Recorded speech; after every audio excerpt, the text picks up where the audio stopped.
சீமான் இதை செஞ்சிருக்கணும்னு நீங்க எதை எதிர்பார்க்குறீங்க? நாங்க எதிர்பார்க்கல. அவங்களா சொன்னது வந்து விக்னேஷ்க்கு அதாவது 30லேருந்து 40 லட்சத்துக்குள்ள ஒரு இடத்த பாருங்க, முதல்ல இடத்த வாங்குவோம், அதுக்கப்புறம் மணிமண்டபமும் வீடும் கட்டுவோம்னு சொன்னது அவங்க. நாங்க எதுவுமே எந்த நிபந்தனையும் நாங்க அவங்கள்ட்ட வைக்கவே கிடையாது. அவங்களாவே சொன்னாங்க எல்லாம் பண்றோன்னு, அவங்களாவே செய்யவும் இல்லை.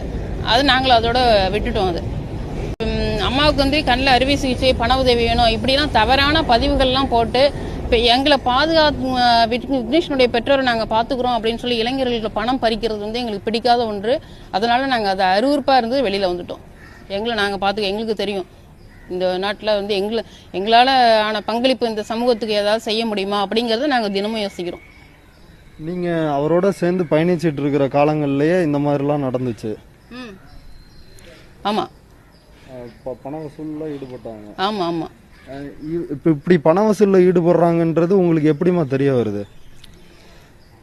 கேட்டாங்கல்ல, வெளிநாட்டில இருந்து ஃபோன் பண்ணி கேட்டாங்கல்ல. அதாவது இதை நான் திரும்ப சொல்லவும் எனக்கு வெக்கமாக இருக்குது. ஏன்னா நான் முன்னாடியே ஒரு தடவை எல்லாத்தையும் சொல்லிட்டேன். இதே மாதிரி ஊடக பிரிவுக்கெலாம் நான் முன்னாடியே ஒரு தடவை திருநெல்வேலியில் ப்ரெஸ் மீட்டில் எல்லாமே சொல்லியிருக்கேன். இப்போ திரும்ப எனக்கு சொல்கிறது பிடிக்காத ஒன்று. நீங்கள் கேட்கறதுக்காக நான் சொல்கிறேன்.